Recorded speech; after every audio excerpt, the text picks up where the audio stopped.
Dans le vaste univers de l'industrie, comment mieux valoriser les métiers de la formulation et de l'industrie en général? L'industrie a beaucoup évolué, mais elle est encore souvent perçue à travers des stéréotypes dépassés. Il est essentiel de déconstruire ces idées reçues et de démontrer que ces secteurs sont dynamiques et innovants. La solution repose sur la collaboration de tous. Les entreprises qui recrutent, les enseignants, les conseillers d'orientation, les formateurs qui cherchent des débouchés pour les jeunes ou les professionnels en reconversion, les institutions et les filières qui soutiennent cet écosystème. Tout le monde a un rôle à jouer. Pour en parler, nous avons réuni un panel d'experts et découpé notre discussion en 3 parties. La première, redécouvrir l'industrie. La seconde, agir pour attirer les jeunes générations et les talents en reconversion. Et enfin, la troisième, identifier les ressources. Et pour cela, nous avons invité des intervenants passionnants. D'abord, Marion Garcia, cofondatrice et directrice opérationnelle de LMDI, les Meufs de l'Industrie. Elle est une véritable porte-parole des jeunes et de l'industrie. Ensuite, Jérémy Serra, responsable communication de l'OPCO de ZI. Il a pris des initiatives concrètes pour sortir l'industrie de l'ombre avec des campagnes visuelles, animées et récurrentes. D'ailleurs, la 3e vague de cette campagne vient d'être lancée. Et enfin, du côté des recruteurs, Cédric Baudet, responsable formation technique de PPG Technical Academy. Il va nous parler de son expérience et de ses méthodes pour révéler la face cachée des industries de formulation. Alors restez avec nous pour découvrir comment, ensemble, nous pouvons changer la perception de l'industrie et attirer de nouveaux talents. Marion, est-ce que tu as rencontré des jeunes qui s'imaginent pouvoir faire spontanément carrière dans le monde de l'industrie? Alors, effectivement, c'est rare qu'on me dise oui, c'est sûr, je veux être dans l'industrie, je sais tous les métiers et toutes les opportunités qu'il y a dans l'industrie. C'est même plutôt l'inverse. Soit c'est un milieu qu'ils ne connaissent absolument pas, dont ils ont très peu entendu parler, à moins d'avoir quelqu'un dans l'univers, voilà, dans le proche, donc la famille, un oncle, une tante qui travaille dans l'industrie ou un parent.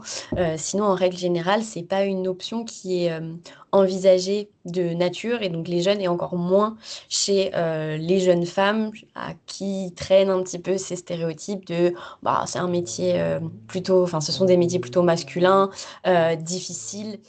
Avec les meufs de l'industrie, on est vraiment dans cette optique de faire parler des femmes, des jeunes femmes qui sont dans l'industrie et qui sont très heureuses dans leur métier pour montrer que c'est accessible à toutes et tous.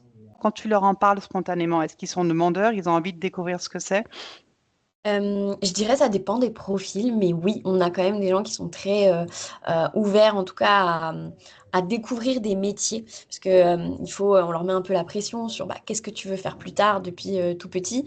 Donc, que ce soit sur voilà, des nouveaux métiers, en plus sur cette industrie un peu côté peinture, ils peuvent le rapporter à quelque chose de leur quotidien qu'ils connaissent. Et donc, il y a cette notion de lien avec, ah ok, il nous faut de l'industrie même pour faire voilà, la peinture, des choses dans cet univers-là. Donc c'est tout de suite plus simple quand on peut lier à des objets du quotidien. Qu'ils ont bien conscience qu'il y a tout un panel de métiers à des niveaux différents. Alors, souvent, il y a deux, je dirais qu'il y a deux étiquettes. Il va y avoir soit vraiment la version, l'industrie, c'est pour les gens qui ont fait de l'ingénierie et du coup, c'est pas accessible à tous parce que c'est très compliqué, très complexe. Il faut faire beaucoup d'études, avoir beaucoup d'expérience ou avoir une appétence particulière à la base pour pouvoir acquérir ces niveaux-là. Ou alors, on a la version beaucoup plus péjorative de ok c'est le milieu pro donc c'est un peu une voie de garage parce que t'as pas eu le choix d'aller vers ce milieu-là donc on t'a mis dans cette catégorie-là et donc nous notre objectif c'est vraiment de les éveiller à arrêter avec tout ça. Il n'y a pas de voie de garage, il n'y a pas de voie élitiste. Avancez, découvrez des métiers, essayez de vous poser les questions sur concrètement ce que vous aimez, quelle matière vous stimule, qu'est-ce que vous aimez faire aussi en dehors de l'école surtout, parce qu'on se rend compte que finalement c'est aussi des passions et ce qu'on aime faire à côté qui font l'adulte qu'on devient et les professionnels de demain. Donc éveillez-vous à tout ça. Pour terminer sur cette première partie, est-ce que tu aurais des conseils à donner à des enseignants ou à des conseillers d'orientation qui nous écouteraient sur la manière de parler de l'industrie aux collégiens, aux lycéens pour les intéresser? Alors, je dirais qu'il faut déjà en tout cas, leur en parler sans forcément être dans vendre l'industrie à tout prix, parce que quand on essaye de vendre quelque chose, on sait très bien que c'est pas la bonne façon de susciter, mais disons de parler et de présenter ces options comme quelque chose de logique en fait. Essayer de ramener on parle d'un fleuriste, on parle de pompier, et ben en fait, les gens qui travaillent dans l'industrie sont des gens aussi du quotidien. Donc parler de l'industrie comme si enfin, c'est quelque chose de normal et c'est une voie tout aussi intéressante qu'une autre. Donc simplement en parler au même titre que les autres filières. Jérémy, qui travaille à l'OPCO2I et qui a orchestré la campagne avec l'industrie. Je crois qu'on est dans la troisième vague de la campagne là, si je ne dis pas de bêtises. Donc la question, quels sont les leviers que vous pouvez activer pour convaincre des opportunités qu'on peut rencontrer dans l'industrie et pour accompagner le corps enseignant? Effectivement, avec l'industrie, c'est avant tout une initiative collective, hein, portée par les branches industrielles et on va parler de secteurs, hein, de façon, voilà, pour vulgariser le discours. Tous les secteurs industriels ont décidé de parler d'une seule voix et de parler de leur métier, de leurs besoins et de les promouvoir pour contribuer aussi aux solutions de recrutement. Donc c'est ça le sens de la marque avec l'industrie. Euh, et donc, on essaye d'informer, d'expliquer, de montrer les métiers, leur diversité aussi auprès du grand public et de casser ces idées reçues. Dans l'industrie, c'est parfois difficile de voir ce qui se passe à l'intérieur de l'industrie, puisqu'on n'est pas une boulangerie, on n'est pas un boucher. C'est vrai qu'on a du mal à voir ce qui se passe à l'intérieur. Et pourtant, comme l'a dit Marion, l'industrie est partout autour de nous, toujours dans notre quotidien. Elle fabrique nos objets du quotidien et puis elle fabrique aussi notre avenir. C'est ce qu'on essaye de dire. Et puis elle inclut aussi une dimension importante. On dit souvent que l'industrie, c'est le centre des problèmes. Nous, on dit que c'est le centre des solutions, puisque on trouve qu'en tout cas, on trouve des solutions pour la transition écologique, numérique, environnementale. Donc, c'est ça aussi le message qu'on essaye de faire passer à travers ce marque, en essayant aussi d'avoir un écosystème ensemble sur différents leviers. Et c'est là où je vais en venir. On essaye en tout cas de partager ces idées reçues, de casser ces idées reçues à travers différents leviers. Donc, notamment, évidemment, quand on parle aux jeunes, on essaye de parler sur le digital. Donc, on essaye d'aller prendre du témoignage, prendre des témoignages de salariés, de jeunes alternants qui parlent de leur métier, qui parlent vraiment de qu'est-ce qu'ils fabriquent, parce qu'en vérité, c'est ça, en fait, qu'est-ce qu'on fabrique et qu'est-ce que ça nécessite comme compétences. Et parfois, on parle de compétences techniques, mais avant tout, l'industrie, c'est avant tout une aventure humaine. Et comme disait aussi Marion, c'est évidemment, il y a la place pour tout le monde dans l'industrie, qu'on soit créatif, qu'on soit plus, un peu moins créatif, mais plus, on va dire, euh, une appétence pour les mathématiques ou autre. En tout cas, tout le monde a sa place dans l'industrie. C'est ce qu'on essaie d'expliquer à travers ces vidéos témoignages où un jeune peut parler aux jeunes. Un salarié aussi peut partager son expérience. Parfois, des salariés viennent de d'autres secteurs. C'est ça aussi l'industrie. On peut commencer dans le nautisme et peut-être aller aussi dans le secteur de la chimie. Voilà. Donc, on essaye de proposer plusieurs leviers, donc des vidéos témoignages, comme je l'ai expliqué, sur les métiers, des alternants qui partagent aussi leur expérience. On essaye aussi de mettre en place des partenariats plutôt autour du jeu vidéo. C'était le cas de Fort Industrie, hein, où les jeunes peuvent jouer tout en découvrant les métiers. Donc ça, c'est des choses qui sont à disposition aussi des enseignants. On a des, euh, des vidéos aussi plutôt où on va suivre, notamment dans le cas des WorldSkills d'un jeune. Le WorldSkills, c'est un peu la compétition mondiale des métiers, hein. On va suivre des jeunes ben, dans leur compétition, mais bien au-delà, on les a suivis aussi dans leur quotidien. Donc ça, c'est des séries qu'on a mis en place sur YouTube. Donc beaucoup de contenu média pour aller découvrir l'industrie, déjà de façon digitale, se renseigner. Et puis, il y a aussi des choses qu'on met en place, puisque découvrir l'industrie, c'est aussi découvrir ce qui se passe réellement. Et donc ça, c'est plutôt le volet événementiel. Et donc, il y a, avec l'industrie, c'est 170 salons tout au long de l'année sur tout le territoire en France. Et dans ces moments-là, on essaie de proposer des expériences aux visiteurs et aux élèves aussi. Les enseignants peuvent venir avec leur classe. Il y a des ateliers de découverte où on touche, on essaye des choses, on fabrique des choses, on échange avec des jeunes. Et donc, on essaye de faire découvrir l'industrie autrement. Donc, vous vous appuyez sur les produits finis pour faire comprendre l'industrie et créer des vocations. Mais comment les industriels de la chimie de formulation peuvent-ils exploiter vos outils alors que la production n'est pas visible? La parachimie, notamment, c'est 450 métiers, c'est beaucoup de métiers différents, que ce soit des métiers en R&D, des métiers plutôt sur la réglementation, hygiène, sécurité, environnement, c'est des métiers aussi dans le commerce, la distribution, du marketing. Donc, ce que je veux dire par là, c'est que les contenus qu'on pourrait aussi montrer aux jeunes et les campagnes les messages qu'on pourrait faire passer aux jeunes, c'est qu'il y a une diversité de métiers aussi qui permet de fabriquer notre quotidien et notre avenir, y compris notamment dans la chimie. Euh, on pourrait très bien travailler du contenu et c'est ce qu'on va continuer à faire et essayer de faire aussi sur la complémentarité. Il n'y a pas une industrie, mais des industries et celles-là elles vont tous dans le même sens. Pour faire le parallèle avec une équipe de sport, il n'y a pas un joueur, mais des joueurs. Il y a un attaquant, un défenseur, ça dépend du sport qu'on va le prendre. Mais voilà, donc, voilà, mais en tout cas, ce que je veux dire par là, c'est une aventure humaine et collective, y compris dans l'entreprise, mais au sein de l'industrie. On est tous ensemble pour fabriquer notre quotidien et notre avenir. Et donc, on pourrait demain, bien sûr, fabriquer des contenus et avoir une logique en ce sens.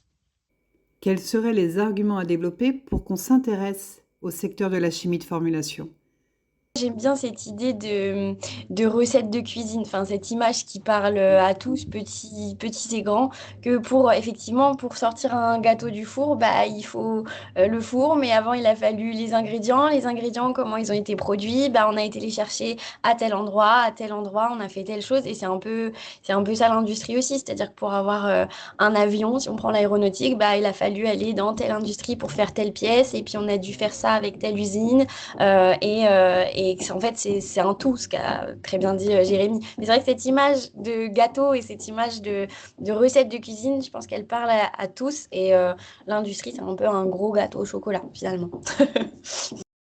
Cédric, en tant que responsable du Technical Academy de PPG et membre investi dans la commission formation attractivité des métiers à la FIPEC, quand tu entends toutes les initiatives comme ça qui ont été menées, réalisées par l'OPCO2I, qu'est-ce que tu en penses? Est-ce que ça t'aide dans ta mission de sensibilisation au quotidien? On a besoin de rafraîchir notre image et de le faire de différentes façons, parce que l'industrie d'hier et celle d'aujourd'hui n'étant plus les mêmes, les êtres humains d'hier et ceux d'aujourd'hui ne sont plus les mêmes. On est obligé de passer par des messages un petit peu innovants qui mettent en valeur effectivement l'accessibilité à nos métiers, hein. C'est-à-dire que aujourd'hui, dans le monde de l'industrie, on ne parle pas d'égalité, hein. Souvent, on parle d'égalité homme-femme sur le secteur de l'emploi, mais ça va même au-delà de l'égalité. On parle plutôt d'inclusivité, c'est-à-dire qu'aujourd'hui, les métiers de l'industrie sont ouverts à n'importe qui. Tout est fait de façon à ce que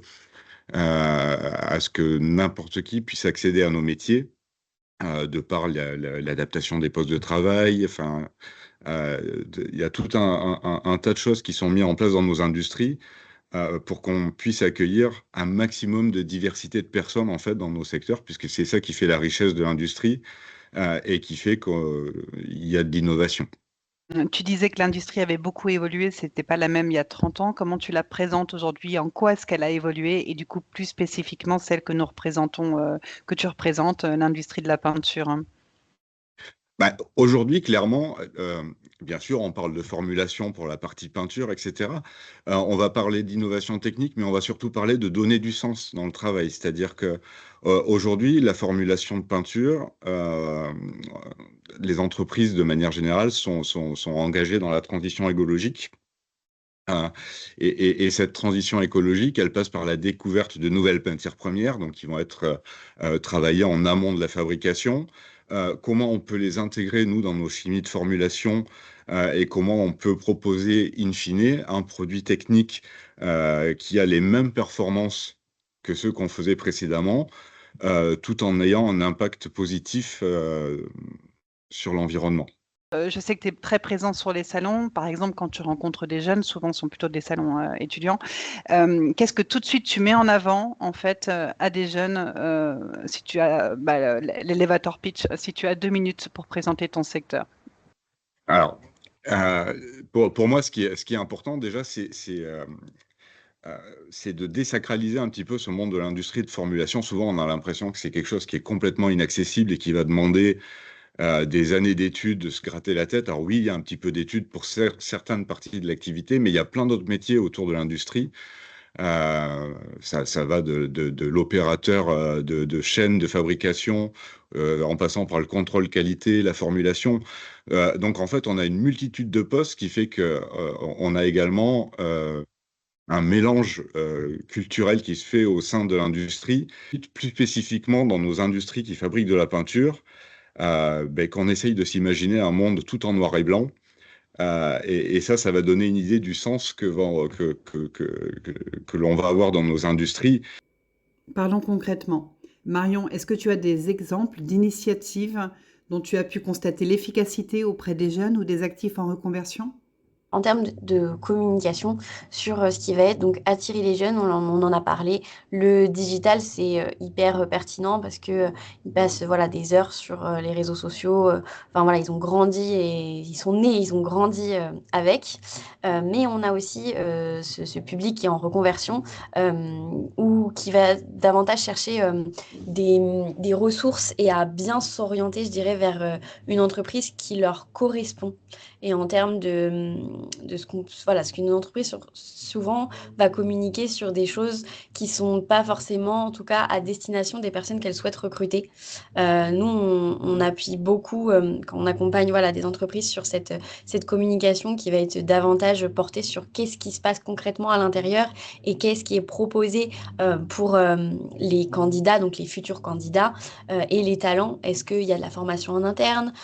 Comment ça se passe au niveau du processus de recrutement? Est-ce qu'il y a des systèmes de parrains, marraines pour un onboarding réussi? Comment ça se passe concrètement en interne? Parce qu'il y a tout l'environnement, mais il y a aussi tout le management qui va se rapporter à ces problématiques et à ces questionnements qu'un futur candidat va se poser aujourd'hui, qu'il soit en reconversion ou non d'ailleurs. Justement, Jérémy, les actifs en reconversion représentent-ils un vivier de candidats important pour l'industrie et quels sont ses atouts pour les séduire? Sur la reconversion, il faut savoir qu'un actif sur 4 aujourd'hui s'est reconverti les 5 dernières années.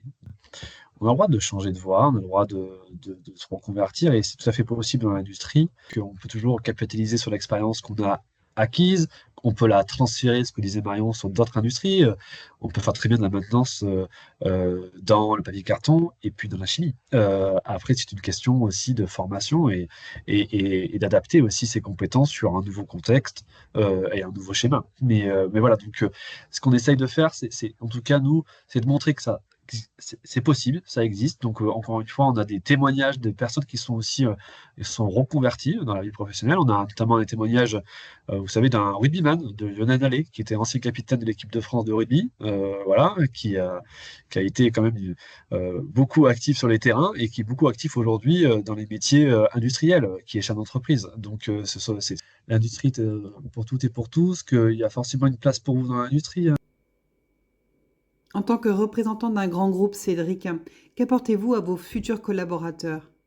On est persuadé d'avoir quelque chose à offrir effectivement à quelqu'un qui commence sa carrière ou quelqu'un qui serait en reconversion professionnelle.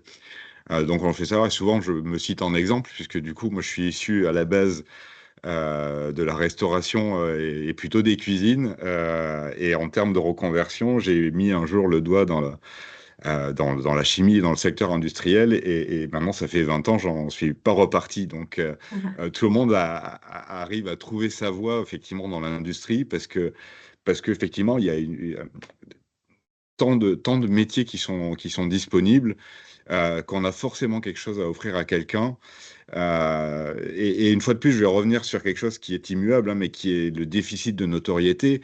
C'est quand on est en phase d'orientation, en fait, systématiquement, on va s'orienter sur les grands métiers, j'allais dire standards que tout le monde connaît. Je pense coiffeur, cuisinier, policier, que sais-je. Mais c'est vrai que je vais aller formuler de la peinture ou alors je vais aller développer des nouvelles matières premières pour que les fabricants de peinture puissent innover. Personne n'y pense en fait en réalité. Euh, et, et nous, en tant que groupe, en tant qu'industriel, bien sûr, on essaye de promouvoir ça, mais on peut pas le faire tout seul en fait, parce que bien souvent, on connaît nos marques. mais la marque employeur, elle est peu connue. Donc, on a une visibilité qui est un petit peu réduite de par ces marques groupes et les marques produits. Et donc, on le fait forcément en passant à travers la FIPEC, l'OPCO 2I, avec l'industrie. Parce que pour moi, la promotion de nos métiers de l'industrie, elle peut pas se faire, j'allais dire, à une seule voix, mais c'est à une multitude de voix qui se regroupent pour passer un message identique. Et là, j'allais dire qu'on s'appelle PPG ou autre, peu importe, parce qu'en réalité, on a tous les mêmes besoins. Donc pour moi, c'est des campagnes effectivement qui se font en dehors même du nom de l'entreprise, mais qui se font, euh, pour notre secteur d'activité, mais aussi pour les personnes qui sont en recherche d'emploi et qui ont tout à gagner à venir dans l'industrie. Quelle est l'approche que vous avez choisie pour le recrutement? Aujourd'hui, dans notre façon de recruter, déjà, on va mettre, j'allais dire, en avant le savoir-être, parce que ça, c'est quelque chose qui est inné, on l'a pas. Après, tout ce qui est la partie technique, effectivement, on mettra toutes les formations qu'on peut proposer pour aider quelqu'un à se sentir bien dans son poste. Donc aujourd'hui, on est plutôt dans la phase, bon, ben, on recrute une personnalité, un savoir-être, et puis Ah, les compétences techniques, mais ma foi, ça s'apprend, c'est pas c'est grave. ça, ouais. Cédric, en tant que représentant des entreprises, quels outils tu attendrais toi en fait d'accompagnement pour ces deux cibles? Il va falloir qu'on change nous-mêmes hein, en tant qu'industriels. C'est notre regard sur ce qu'on attend en fait. C'est accepter qu'un collaborateur ne coche pas toutes les cases. Accepter qu'on va lui fournir tu parlais de blocs tout à l'heure, bah, effectivement, bah, tu as 3 blocs, il te manque le quatrième, bah, c'est pas grave, on va s'en occuper. Et ça, j'ai profondément la sensation que c'est en train de changer hein, et que de plus en plus, on l'apporte et on se charge de terminer, j'allais dire, la formation pour que quelqu'un se sente bien à son poste. Mais moi, je trouve que les outils en fait qui sont développés, ils sont juste exceptionnels, mais qui méritent d'être utilisés beaucoup plus que ce n'est le cas. En fait, plus ces outils vont être diffusés à grande échelle, redéployés par les adhérents, parce que si à la FIPEC, on développe des outils, des vidéos, qu'on associe l'OPCO 2I avec l'industrie, mais que c'est pas rediffusé de manière large, bah, ça reste de l'entre-soi et du coup, le niveau C'est ça. d'efficacité est pas suffisant.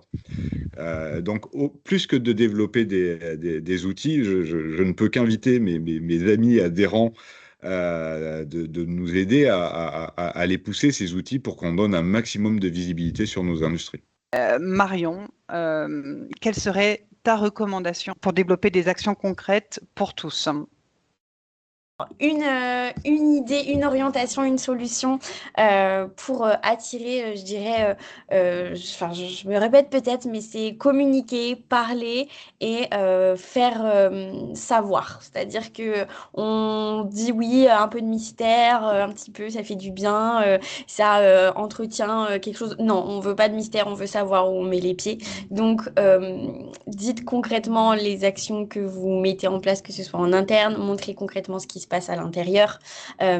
Faites aussi parler vos collaborateurs parce qu'il n'y a pas meilleur ambassadeur que les personnes qui sont à l'intérieur de vos entreprises. Là, je m'adresse forcément davantage au profil donc des RH, des responsables communication.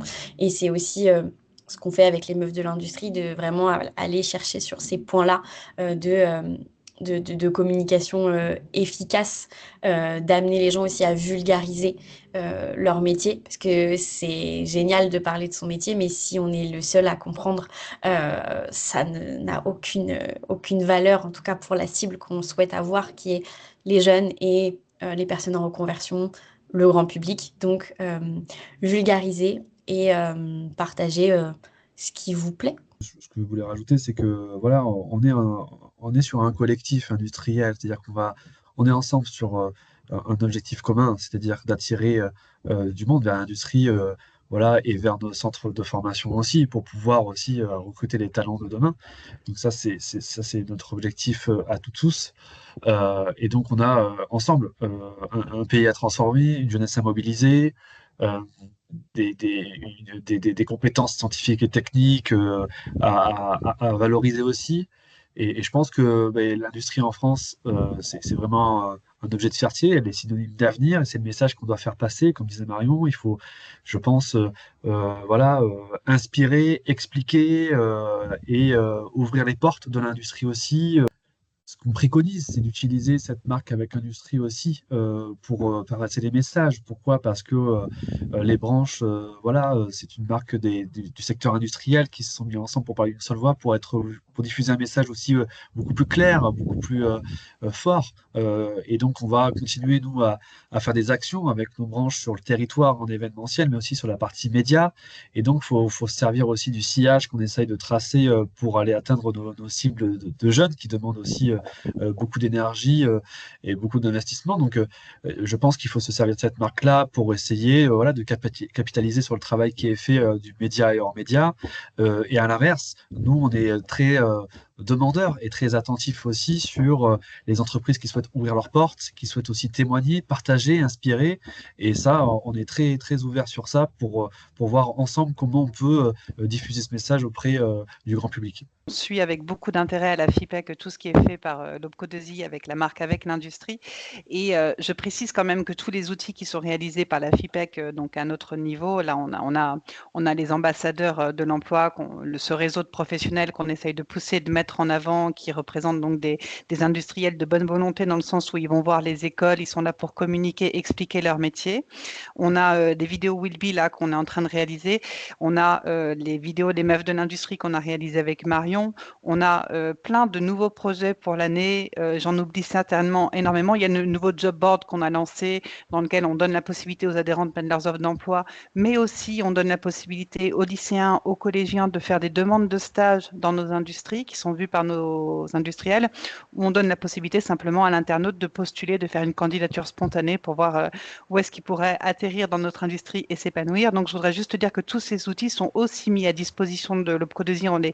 On les envoie et on bénéficie de la diffusion du coup et de l'image d'avec l'industrie qui est quand même plus grand que celui de la FIPEC. Donc, il y a une mutualisation des efforts. Tout ce qui est généré est partagé parce que l'objectif, en fin de compte, c'est que, évidemment, ces outils soient vus, écoutés, lus et qu'ils suscitent des vocations. Donc, plus c'est partagé, voilà, mieux c'est. On est bien ensemble dans cette aventure-là et ce que disait Aglantine sur tous les contenus créés avec les différents partenaires, ça alimente cette campagne et ce collectif et c'est très très important puisque ça met une autre dimension. Voilà, on sait très bien qu'il faut faire beaucoup d'efforts pour aller chercher cette jeunesse et ce grand public. Et donc, on a besoin vraiment de tout l'écosystème emploi, formation, industriel, prescripteur. Et bien sûr, c'est ce qu'on travaille aussi ensemble. Et ça, c'est indispensable pour valoriser nos métiers. Oui, c'était une belle opération du Tour de France de l'industrie. Donc, je rappelle, partenariat OPCO2I, BPI France, qui a vraiment permis de mettre en lumière la fabrication de colle biosourcée en l'occurrence. Et c'était vraiment un plaisir de voir ces quarts de jeunes arriver et découvrir avec beaucoup d'intérêt l'usine. Et on voit que ils ont tout découvert. Je voudrais demander à Cédric, on a abordé beaucoup de sujets et un message que tu souhaiterais faire passer. Toute l'année, en fait, on est présent sur des salons à destination des jeunes, pardon, et pas seulement. Je ne saurais qu'inviter les jeunes, effectivement, à venir nous rencontrer sur nos différents stands. Notamment, souvent, on est représenté sur le stand de la FIPEC ou sur des stands conjoints avec, je crois que c'est arrivé une année avec l'OPCO2I d'ailleurs, Tout à fait. sur le salon de l'étudiant, si je ne dis pas de Tout à bêtises. fait. Donc, j'invite les jeunes à venir nous voir et à changer sur nos métiers, ça c'est une réalité, mais j'invite aussi les adhérents qui n'auraient pas osé franchir le cap de venir nous accompagner sur les salons, ne serait-ce que de venir voir en fait comment ça se passe et comment on vit les choses dans le partage avec les jeunes, parce que plus on rassemblera de personnes volontaires pour nous aider à diffuser ce message, plus on va amener de la nouveauté et plus on va être entendu. J'en profite pour vous rappeler que, comme chaque année, nous participons au Village de la Chimie qui aura lieu les 7 et 8 mars 2025. Donc, un appel aux adhérents. N'hésitez pas à nous faire savoir si vous voulez rejoindre notre stand. Vous êtes les bienvenus. En bonus de ce podcast, j'aimerais simplement vous dire que vous allez retrouver en dessous des liens sur lesquels vous pouvez cliquer Pour des ressources complémentaires, on vous renvoie vers les vidéos de la campagne avec l'industrie et le site internet. On vous renvoie vers les vidéos qui ont été réalisées pour les enseignants et les prescripteurs, vers le job board de la FIPEC où vous pouvez déposer vos offres d'emploi ou postuler. Et on vous renvoie les contacts pour organiser des événements ou des interventions avec les parrains de l'emploi de la FIPEC.